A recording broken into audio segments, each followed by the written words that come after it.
Let's tell the truth here. Most of us have spent more time than we care to admit trying to measure up. We scroll, we compare, we shrink, we tell ourselves stories about how we're falling behind, how someone else has it figured out, and how we're just not enough. But here's the thing, comparison isn't just exhausting, it disconnects us from our own story, our own truth, and our own worth. Learned that when we focus on others, on their progress, their opinions, their highlight reels, we lose sight of what we actually want. We start chasing someone else's version of success, and somewhere along the way, we forget that we were never supposed to be them. We were always supposed to be us. You are not behind, you are not too late, you are not broken, you are becoming. In your own time, on your own terms, and that starts with tuning out the noise and turning inward, with asking what matters to me. Not what looks good, not what will keep people comfortable, but what feels true. That kind of focus takes courage. It's easier to perform than to be present. It's easier to chase applause than to cultivate peace. But self-focus, real self-focus, is not selfish. It's sacred. It's how we come home to ourselves. When you stop chasing validation, you start building self-trust. And self-trust is the foundation of everything good. Boundaries, resilience, joy, rest, love. We can't create lives that are meaningful if we're constantly outsourcing our worth. Let's pause here and name something we all wrestle with: comparison. It doesn't knock on the door politely. It barges in uninvited, armed with someone else's success, someone else's beauty, someone else's perfectly curated life. And just like that, we start to shrink. Our joy gets quieter. Our confidence becomes shaky. Our own journey, which might have felt beautiful and enough just a moment ago, suddenly feels small and inadequate. Comparison doesn't motivate us, it manipulates us. It convinces us that our worth is conditional, that it depends on where we stand next to someone else, that their light somehow dims ours, that if they're ahead, we must be behind. But that's not truth, that's fear talking. And here's the real cost. Every time we compare ourselves to others, we trade authenticity for approval. We abandon who we are in the hope of becoming who we think we should be. We mute our voices, question our paths, and forget that we're allowed to be a work in progress. We try on lives that don't fit us and wonder why we feel like we're suffocating. Authenticity can't breathe in the presence of constant comparison. It needs room for imperfection, room for individuality, room for honesty. It requires that we show up fully as ourselves, not as a mirror of someone else's highlight reel. When we stop comparing, we begin to return to ourselves. We remember that our story matters, not because it's flashy or flawless, but because it's real, because it's ours. And that's the kind of joy that lasts. Not the kind we get from applause, but the kind that comes from being aligned with who we truly are. So the next time comparison shows up with its clipboard and scoreboard, let's recognize it for what it is: a distraction from our own magic, a thief. And then gently but firmly choose to focus on our own lane, our own pace, our own, because joy lives there. And so does freedom. You're in your own timeline. We live in a world obsessed with timelines. By 25, you should have this. By 30, you should be that. By 40, you better have it all figured out. And if you don't, well, it's easy to feel like you're falling behind in a race you never signed up for. But here's the truth. You are not behind. You're on your own timeline. Life isn't linear, growth isn't predictable, healing doesn't come with a calendar, and joy doesn't only show up for the people who check the boxes on time. It's so easy to look around and feel like you missed something, like you should have gotten there already, like you're late to your own life, but we forget the path we're on isn't broken. It's just ours. And that means it's going to look different. It's supposed to. We don't all bloom at the same time. Some of us take a little longer to trust, to heal, to figure out what matters. Some of us need detours. Some of us need to sit down for a while before we can keep walking. That doesn't mean we're failing. It means we're human. The idea of behind only exists when we measure ourselves against someone else's story. But your story, it's sacred. And it's unfolding in ways you can't always see yet. Just because it's not happening now doesn't mean it won't. And just because it doesn't look like theirs doesn't mean it's not worthy.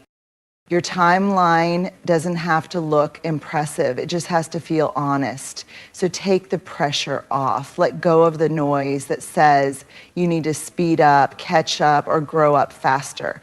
You are not a project that needs to be completed. You're a person who's becoming. And becoming takes time. You are not behind. You are right on time for your life. And that is exactly where you're supposed to be. Validation from others is fleeting. Self-trust is lasting. Let's be honest, there's something so tempting, even addictive, about validation. That nod of approval, that like, that compliment, that moment where someone else says, "You're doing great." It lights us up, it makes us feel seen, it feels good, right? But the truth is that feeling doesn't last long.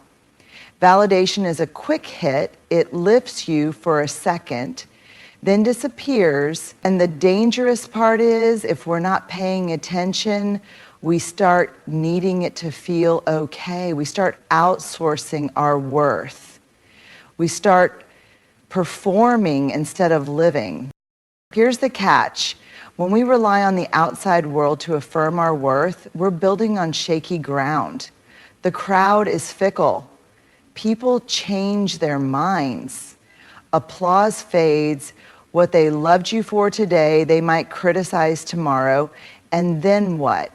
If our self-worth is built on external approval, we're left constantly chasing, always needing more, never feeling enough. But self-trust, that's different. Self-trust is quiet, steady, and deeply rooted. It doesn't need a spotlight. It doesn't seek permission. It says, I know who I am and I know what I value, even when no one's clapping. Building self-trust means learning to listen to your own voice, even when it contradicts the crowd. It means standing in your truth, especially when it would be easier to blend in. It means making decisions based on alignment, not applause. It means looking inward and saying, I choose me, even when no one else does. And yes, that kind of inner trust takes time. It takes boundaries. It takes messing up and still showing up. It's built through courage and consistency, not perfection. But when you build that trust with yourself, it changes everything. Because now you're not tossed around by every opinion. You're not waiting for others to validate your worth. You're rooted in it. You're grounded, whole, free. So let them cheer or don't. Let them approve or not. That's not where your peace lives anyway. Because when you stop chasing validation and start building self-trust, you don't just find confidence, you find home in yourself. Focusing inward is not selfish, it's sacred. Somewhere along the way, many of us were taught that putting ourselves first is selfish, that taking time to check in with our hearts, to honor our boundaries, to care deeply for our own well-being is somehow self-centered. We were told that good people are always available, always giving, always showing up for others, even when it costs them their peace. But let's get honest. What kind of love are we offering the world if it's coming from a place of depletion? What kind of presence can we bring if we've been absent from our own lives? Focusing inward isn't selfish, it's sacred. It's the act of returning to yourself, of creating a space within that isn't cluttered by the noise, the expectations, or the endless demands from the outside world. It's choosing to listen, not to prove anything to anyone, but to understand what you need, what you believe, and what you want your life to stand for. When we focus inward, we're not turning our backs on others, we're grounding ourselves so we can show up more fully, more honestly, more sustainably. You cannot pour from an empty cup. And you were never meant to be a never-ending source of output. You are a human being, not a human resource. This inner focus is where clarity lives. It's where we uncover the quiet whispers of our intuition. It's where we remember what actually matters. Not what looks good, not what earns applause, but what feels aligned. And when we live from that place, our relationships deepen, our decisions sharpen, our capacity to love expands. It's not selfish to rest. It's not selfish to say no. It's not selfish to spend time healing, reflecting, creating, or simply being. That's sacred work. That's soul work. That's the kind of work that doesn't get seen on the surface, but transforms everything underneath. So if the world tells you to hustle, to prove, to keep everyone else comfortable at the expense of your own truth, pause, breathe, and come home to yourself. You are not selfish for focusing inward. You are brave, you are wise, you are tending to something whole. Let me know if you'd like the next one. Healing starts when we stop performing and start belonging to ourselves. Healing starts when we stop performing and start belonging to ourselves. So let's tell the truth. Most of us learned how to perform long before we learned how to be. We learned how to smile when we were breaking inside. We learned how to be agreeable when we wanted to scream. We learned how to play roles, the achiever, the helper, the strong one, the one who has it all together. Performance became survival. It was how we earned love, how we stayed safe, how we avoided rejection. But somewhere along the way, the mask became heavy. The act stopped feeling like protection and started feeling like a prison. And even though the world may have applauded who we pretended to be, deep down we knew something was missing. That's where the healing begins. Healing doesn't start when life gets perfect. Healing begins when we stop performing and start belonging to ourselves. And that's a radical shift. Because belonging to yourself means showing up as you are, not who others want you to be.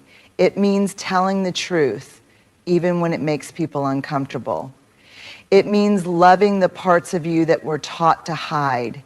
It's in that brave return to your own heart that things begin to soften. When you stop performing, you stop hustling for worthiness. You start realizing you've been worthy all along.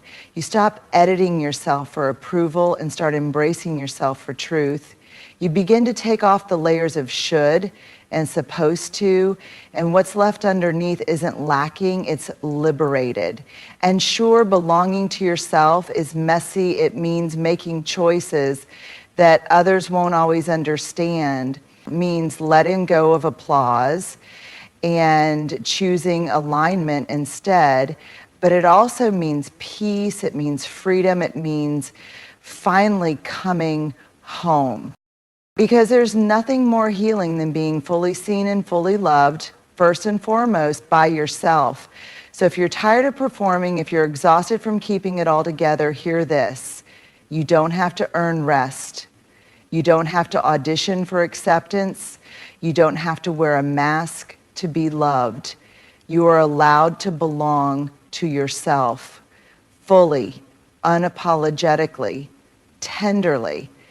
And that right there is where healing truly begins. Ready for the last one? When we focus on ourselves, we give others permission to do the same. It's easy to fall into the trap of thinking that our actions are isolated, that what we do or don't do only impacts us. But the truth is, we are all deeply connected. Our energy, our choices, our presence, and even our silence ripple out into the world. They influence the spaces we occupy, the people we love, and the lives we touch.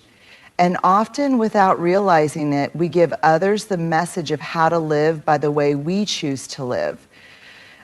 So when we focus on ourselves, when we take the time to nurture our hearts, our bodies, and our minds, we're not being selfish.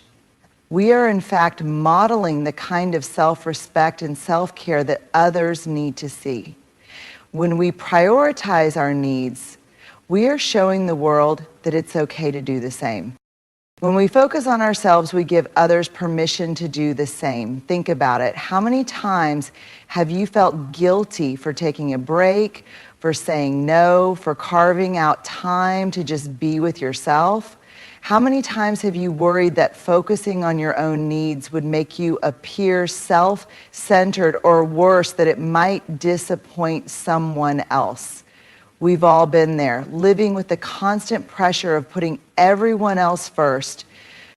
But what if, instead of depleting ourselves for the sake of others, we showed up fully for ourselves? What if we let ourselves heal, rest, grow, and take up space just for the sake of being, not because of what we can give to anyone else? When we do that, we give others permission to do the same. We give them the example of what it looks like to choose yourself, guilt-free, shame-free, and without apology. By prioritizing our own well-being, we create a ripple effect. Others start to see that it's possible to stop the relentless cycle of overgiving and start focusing on what nourishes them. We open up space for vulnerability and authenticity. We invite others to take their masks off, to stop performing, and to begin living their truth. And here's the most beautiful part. The more we focus on ourselves, the more we are able